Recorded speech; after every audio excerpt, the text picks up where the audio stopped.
Yeah, I don't think Grim Grizz and Yeah. Chad the Alcoholic have gotten off the ground too much yet, because I've just heard about them like a week or so. So, Hey, Lance. Hey, can you hear me now? Yep. You're good. Okay. StreamYard, man. It just cuts out. Yeah. Just give it some time. I'm sure it'll get off the ground, Lance, are you the most senior ranking member of this quad this quad group? Like, have you been around the longest?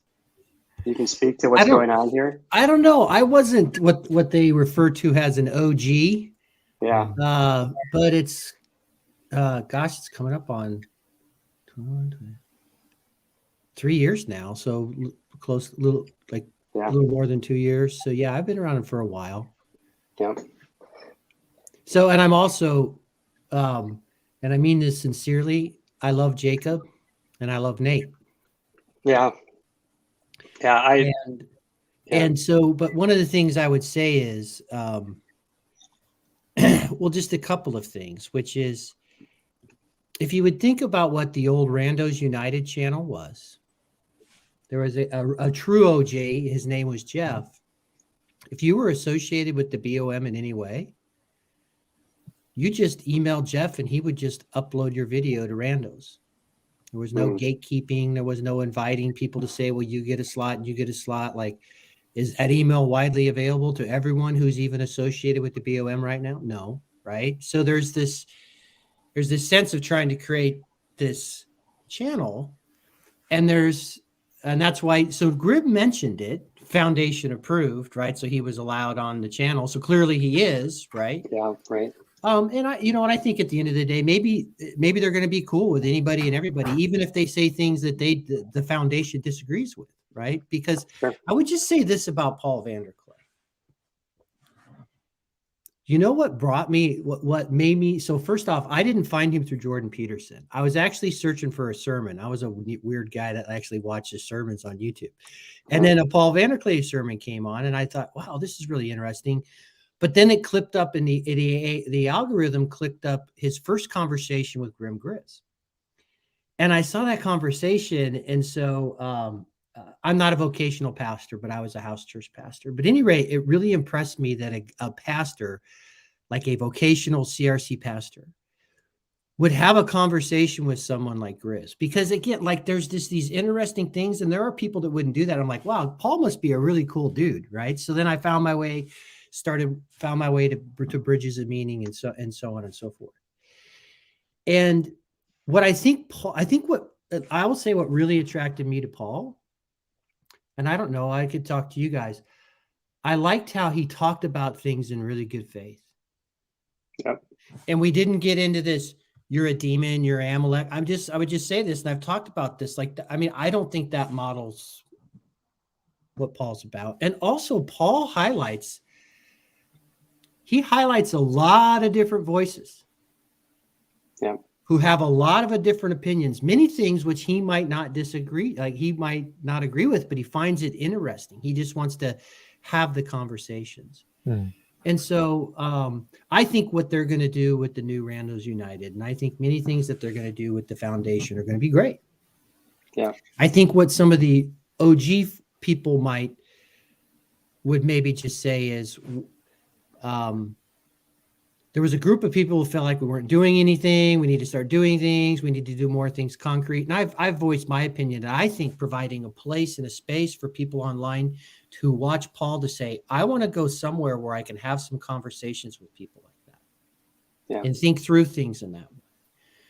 And I found my group. And so I have my group of people, but I'm thinking about the new person like Teo, like you just came here within the past 3 months. Is that right?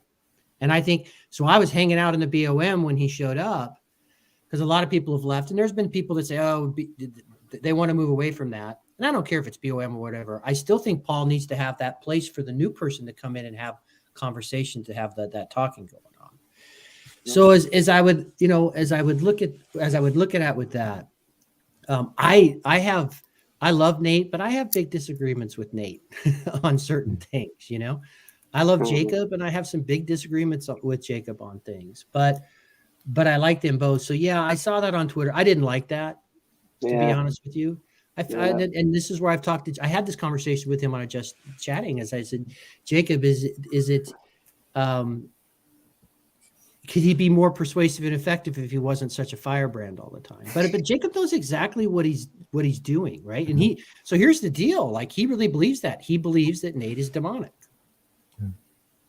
I mean, he wouldn't say it if he didn't believe it. No, and Jacob was not mincing words there. Like when I was watching here to be, so he says that. And so I find that regrettable because I know Nate. I don't think he's demonic. Yeah. Do I disagree with Nate on some things? Sure. But, and so I do think that you would, so what would be the question about foundation approved? And yes, there are things about institutions or whatever, but I think the simplest, kind of the harder thing, this thing is like,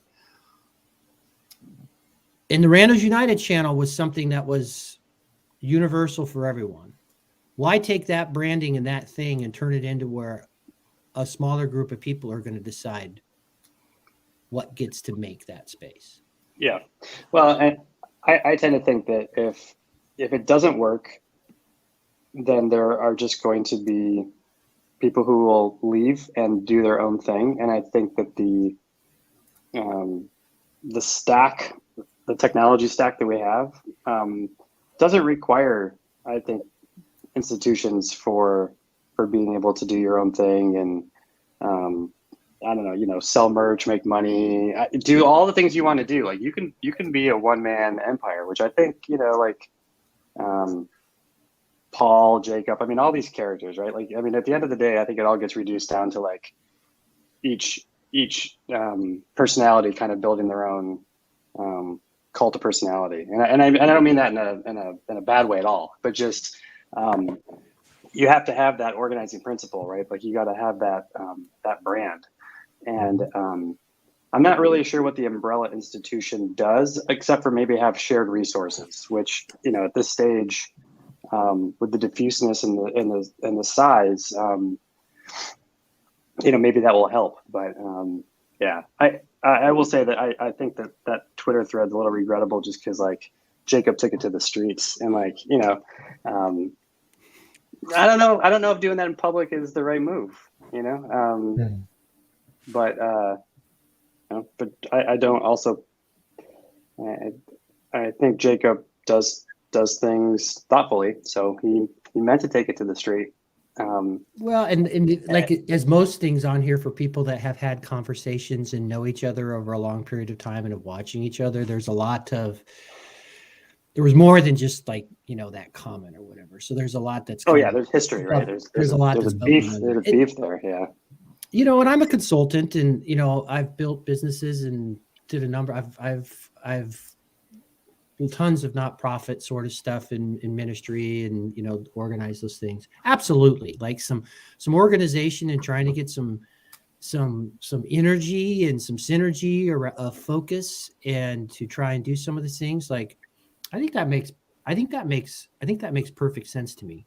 I was on one of the first Just Chattings when this was kind of getting talked about and Paul was there and he actually put he called my sermon in the video, but I still, and I know people don't agree with me because they'll say things like, well, the BOM needs to go away and blah, blah, blah, blah, blah, blah. And I don't know, the BOM doesn't have to be the only form, but I think I have Paul's ear and I'm just watching how that's going. There is still not an active place where people, and I guess Teo, I'd ask you this question. Because when I first came, let's see if this has been your experience, Teo. When I first came to the BOM, and then I actually was there when the OG started complaining it got too big and was still there for a long time and still saw a lot of really meaningful things were going on. But when I came in, there was a lot of people that were having conversations like you were seeing Paul have. And if I don't show up and hang out in open studios and stuff right now, like there's usually not someone there. And there was that kind of, but there's not a vehicle. But so when you came, were you wanting to come have kind of conversations like you were seeing Paul have, Teo? Like what brought you? I discovered Paul around about this time, 2020, during the pandemic. And at that time, at the BOM, I was excited to I left a comment on Jordan Peterson and Peugeot conversation saying, where can I find people who speak like this? And the algorithm presented me with Paul, which he used to have the Bridges of Meaning Discord channel in his bio, and I was like, oh, this would be exciting. So I went on it, but I found the text aspect of Discord difficult to navigate. It was too, I couldn't keep up with the conversation, but the voice chat, in my experience, I was expecting the openness and generosity that Paul's channel affords to have to see the same thing. But what I saw was more just the different. It was more contentious than like Paul's one-on-ones when, just conversations and everyone's bringing things to the table. But also, I joined at a time where there were clearly established people that had been speaking to each other for a long time, so they maybe felt more free to be contentious. So I was like, well, this is not what I thought it was. So for a long time after that, I didn't engage on Discord, and then there was the things started kicking off on Jacob's channel. I was like, and I only paid attention because Jacob put the headline PVK has been fired, which I thought was perfect because it gets everyone's attention. It's like, oh, what's going on here? So that's when I discovered the just chatting thing. And then I met Lance. He was like, oh no, there is a space for on Bridges of Meaning for this conversation to still carry on. And that was when I started using Discord again. And that's from then I spend more times on Discord than I did previously.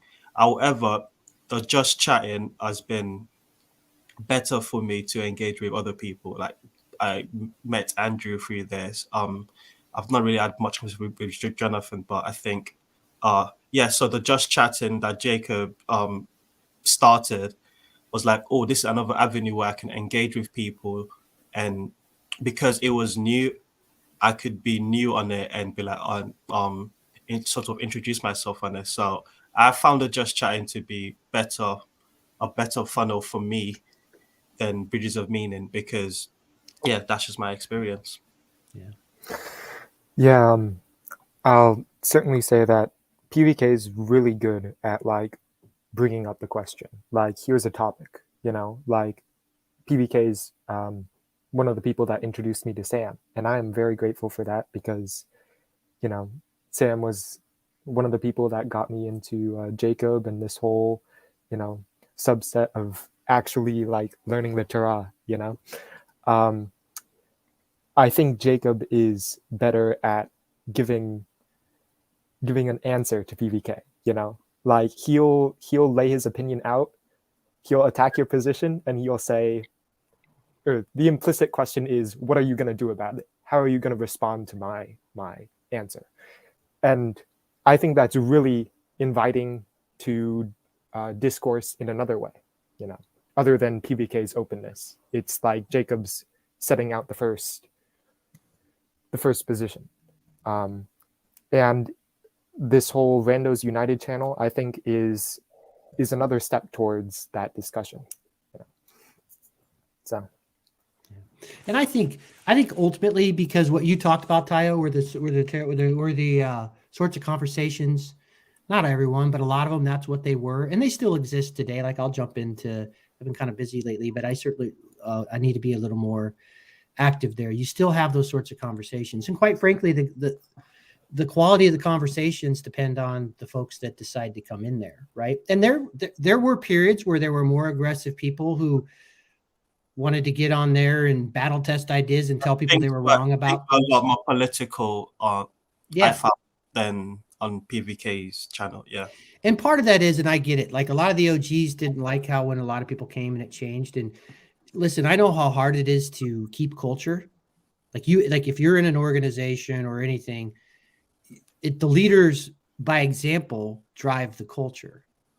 And so like, let's say conversations, they weren't liking it so much, like to some extent, and I'd always said this, like if the OGs who were the true like PVK spirit folks, like if they stay and fight for the culture, then you provide that space. And I think maybe to some extent, like again, I'm not saying that BOM is the vehicle, because the one thing, and I love the just chattings, and I'm an extrovert and a guy who doesn't mind jumping on it, but there are a lot of people who won't, that don't want to come on a YouTube channel. And then the other thing is there are a lot of conversations that you shouldn't have on YouTube, but people need to talk about things. Like maybe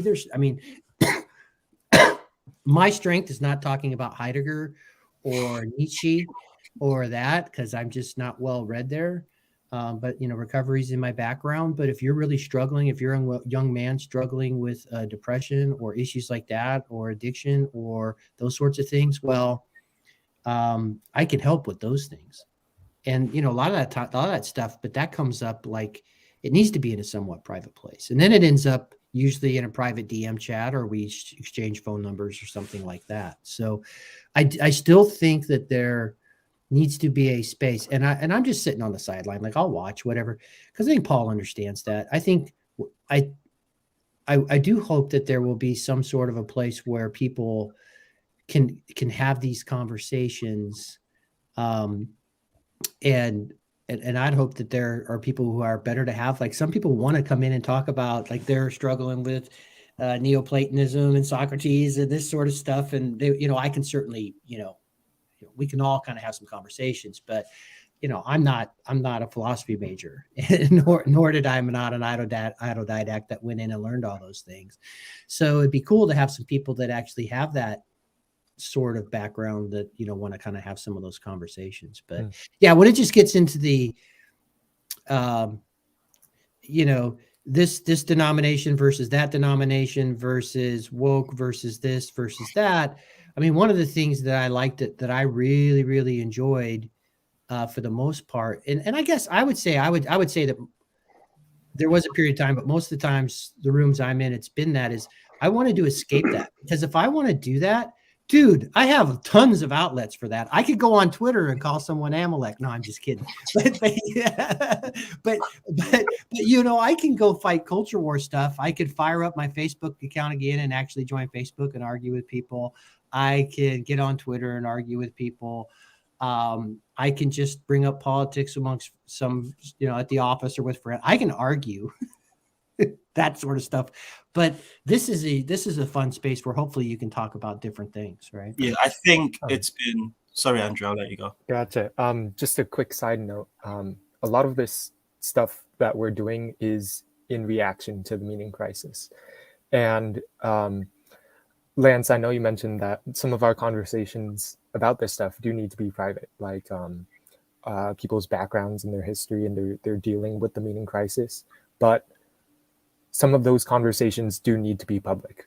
It's how we address the meaning crisis. Like I'm surprised we don't have anything about personal dealings with depression or suicidality or anything, because that's what the culture is going through, and that's what this whole little corner is supposed to be addressing. I think the name Little Corner it's a little bit of a misnomer, because it's not little. There are so many corners in this little corner that it can almost feel like that's what I make of the Jacob and Nate's back and forth. It's like you've both got your corners, and but I really like Lance, the branding, so to speak, of BOM as a space for private conversation, because there are those conversations that there needs to be a space where there are people that don't want to be on YouTube. I mean, wisely, in my opinion, that don't want to be, put their story online, but still want to participate in what's going on in the little corner and have those conversations, maybe more. I think that branding for BOM, it's a better one than just a competition with just chatting. Right. And I think it's a both and, not an either or. I think that's a great, like, Andrew, what you said. I agree, like, completely. And there always are some people, like, one of the things I've had to learn is to be more discerning, because I will, be willing to share certain things publicly, and you need to have a little more discernment. But at the same time, like with recovery being in my background, I'm pretty honest about certain, like it's not my job to, for example, share certain familial things or whatever, because that's not my thing to share. Right. But if I'm just telling on myself, when people can step out and have and be willing to share aspects of it, like what Grim's talking, there's a way you can talk about things because other people need to see people, wait a minute. Because for example, that's what happens in a 12-step meeting. You share that people share their stories, right? They take the mask off and they're sharing their own stories. And you see, wait a minute. I'm not alone, right? And then you get some experience, strength, and hope. Because a lot of times people are just sharing they're really struggling in a moment, but then someone else will be able to say, oh yeah, I've dealt with that, you know, and then share a pretty harrowing story of dealing with whether it might be suicide or awful things that either happened to them or even that you've done to other people, you know, those sorts of things. And so I think it's kind of a both and. Like, I know there were people that won't come on YouTube, but like people like yourself, Andrew, or whatever, there are people who are brave enough to share their stories and story. And like, that's it. Like the thing that Just Chatting is I think, and I'll give this up to Jacob. This was his idea to do this. It's brilliant. And I told him this, it was genius. Jacob has some, like he did this one thing that a lot of people didn't get into, is called Post-Platonic, where he was doing music and stuff, where he was trying to kind of show some of the things that we're talking about. And I thought it was really cool. Jacob's got a lot of really, really good ideas. Yeah, I think one of the things that's cool, you were talking, Lance, about how, like, if you wanted to go find polemics and fights, like, you know, we all know where to find that kind of stuff. But I feel like this crowd is a crowd that, like, also goes and engages with that kind of thing to form their own opinions, right? Like, I think, like, I've gone through lots of changes of mind, of, you know, lots of different beliefs in my life, and none of them came through some kind of a, you know, head-on argument, right? It was me arguing with the position in, you know, over time in my own head, you know, and then in some cases, I think just finding myself, you know, just jumping off the cliff into a leap of faith, and it's like, okay, I'm adopting this position now, and I'll back myself into all the rationale for it later. But I think in this channel, I mean, just chatting, but maybe in the larger PVK universe, and I'm not on the Bridges of Meaning discourse, so I don't know much about that, but people tend to like want to understand other people's beliefs, and like we unpack this stuff. And so we get into the nitty gritty, and we care about, you know, demarcating between denomination A and B, just because we kind of are interested in understanding those differences and mapping the terrain, but not necessarily to try to like argue with somebody that, like, you know, that's wrong. I mean, Jacob does it, and that's kind of his, you know, the flavor he brings, which is, I think, is interesting. But you know, I feel like it's a pretty chill group in terms of, like, no one's here. It doesn't seem like anybody is either here to like really proselytize or stir the pot too badly. And if they do, I just don't think they find much, like, no one bites. And so they probably don't last very long, because they just sort of think like, well, I mean, Jacob will just put him in hell in the Discord, but like, you know, they're not going to survive very long. And so I think that speaks to the culture that exists here, whatever that is.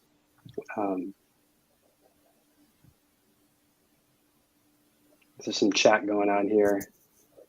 Well, I think, like, the other thing about public things that I really like, which, I mean, Grim and Chad are our mirrors. Like, their videos are amazing. They'll bring the mirror out and show you this thing that, and if Chad or Grim start like putting a mirror on you, you really should stop and look for a second, because they see the thing between the thing behind the thing, and, you know, behind, you know, I love how they attack their channels, but, you know, we have all these sorts of different people playing their roles, and you know, and you know, hey, it's okay to be like, I'm a passionate guy, and a lot of times when I get passionate, it kind of comes out with anger. Like, this would seem like I'm angry, like that's something I've had to learn about myself. I'm like, no, I'm talking fast, and I'm raising my voice because I'm excited, and I might be passionately disagreeing with you, but I need that to not, you know, come off as, you know, the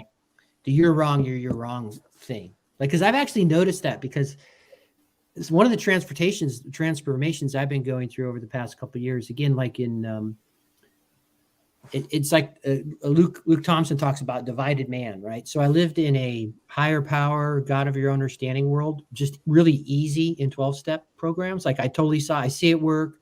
I don't need to convert or say a name or anything. Like I know that it works, right? And then if you can get out kind of in your Christian world, there becomes this conversion impulse, or this is right or wrong, or this denomination, because I have what I believe, right?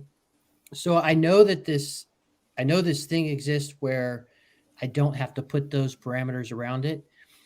But one of the things I'm really trying to get to is like, and everyone gets to be themselves. Like you need to be yourself, but telling people they're wrong.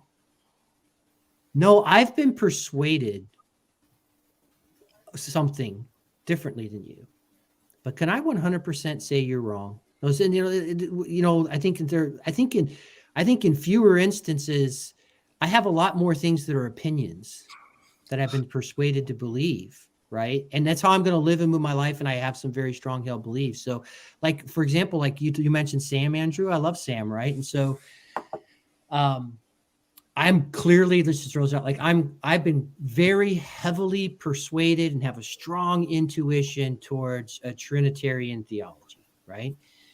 And Sam is very heavily persuaded and believes in a Unitarian theology. And so I know Sam's sincere, well thought out. He pursues, like I see all this, and I was trying to map these things on. And so like even Sam and I weren't talking, but I had this sense like, oh, I bet Sam sees it this way and this way. And we had a conversation. He's like, yeah, exactly. So I love the fact that I was able to understand Sam better, right? And one of the things that, although I'm heavily persuaded towards Trinitarian, that's predominant view, there are some arguments, Christians, of where it could be a Unitarian sort of a situation, right? So I have to have enough grace towards, and also respect for Sam. Just like, he's not insane. I just disagree with him. Yeah. So many things came to mind as you were speaking. I don't know if Fawad is still in the chat, but he invited me over to EA Dawa stream that I jumped on, and where the difference between this little corner and the regular religio Christian YouTube and Muslim YouTube as well is that openness and that conversation, wanting to listen. And there is so the being right, telling someone that they're wrong, I really struggle with that. I've been trying to work with Mark and Manuel on their project, and I had a conversation with them a couple of days ago on Discord, and it came to a point where I was like, oh, you guys think everyone else is truly wrong. Like they believe that everyone else is right. And I don't know if I'm smart enough or right enough in what I believe to say 100%, yeah, these people are wrong. Because like you rightly said, Sam exists. Yes, I'm a Trinitarian, but I don't even really know what that means. Well, I've got an idea, and there's a way in my brain where if the Trinity is wrong, then maybe Christianity needs to be looked at. However, Sam exists, is a Christian, probably a better Christian than I, and a Unitarian.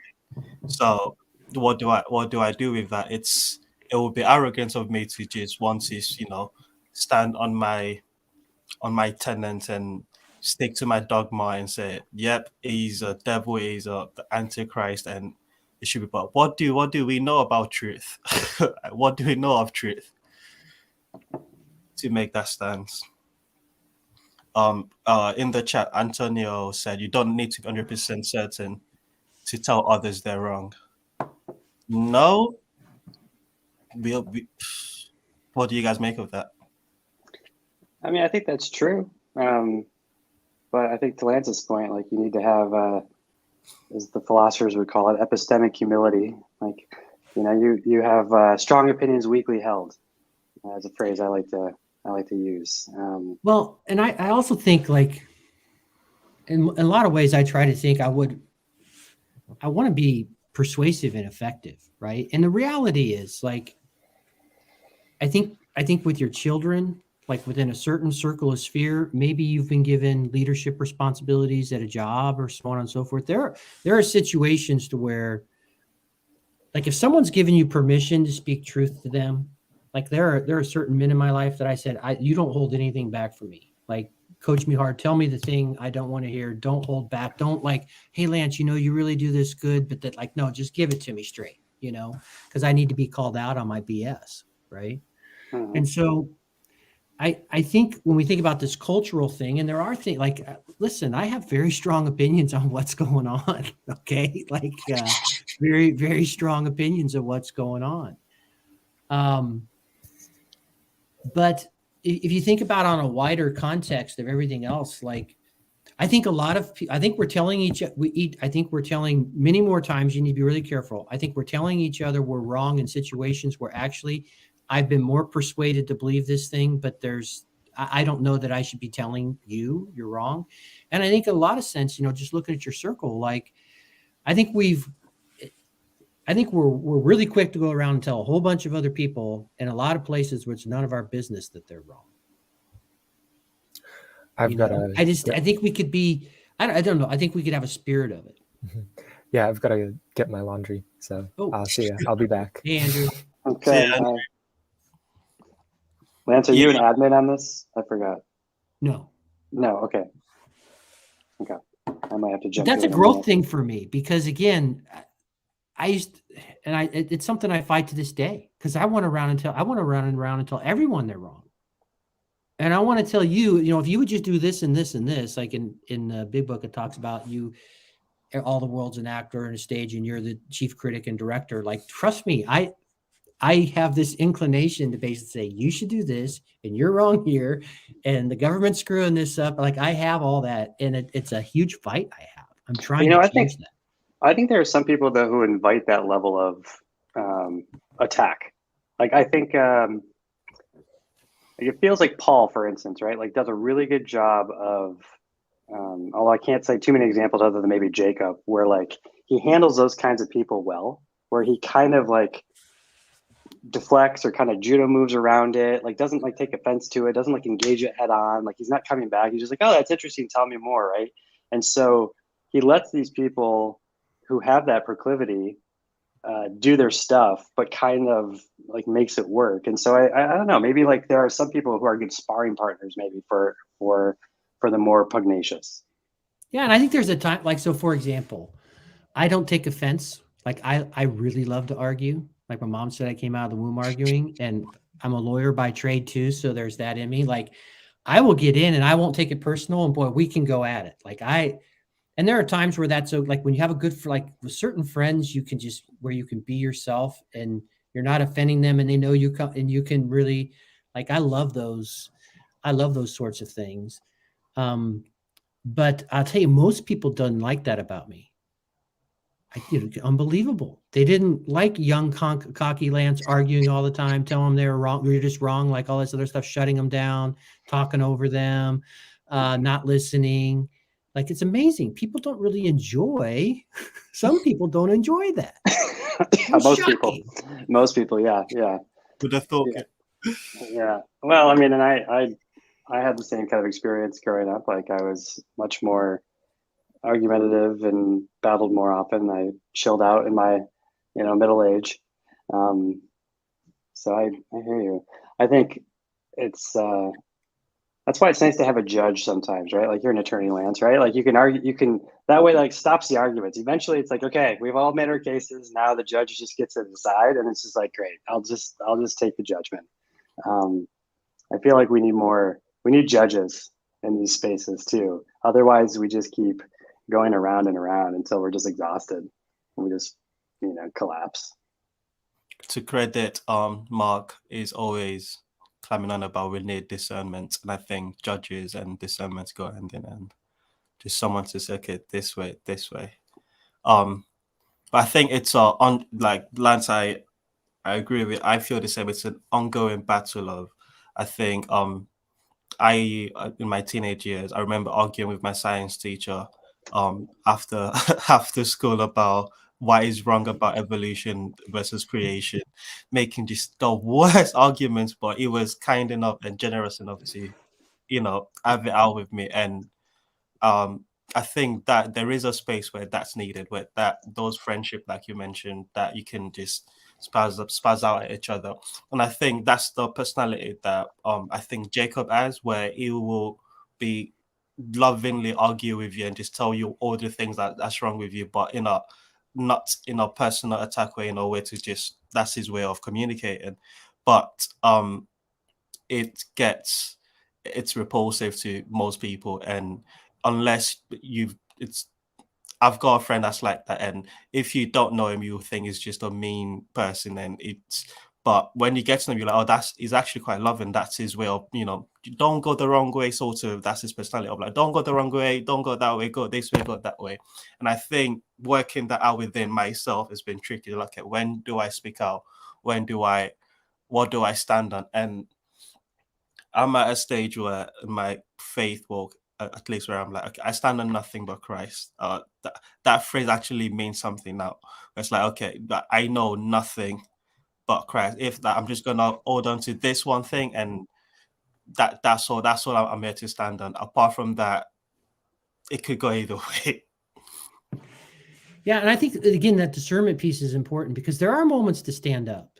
Like there, and particularly in your personal life, like I think as it relates to your family, and like there are places where you need to call, and then other people are given local, national, or maybe worldwide voices for whatever reason.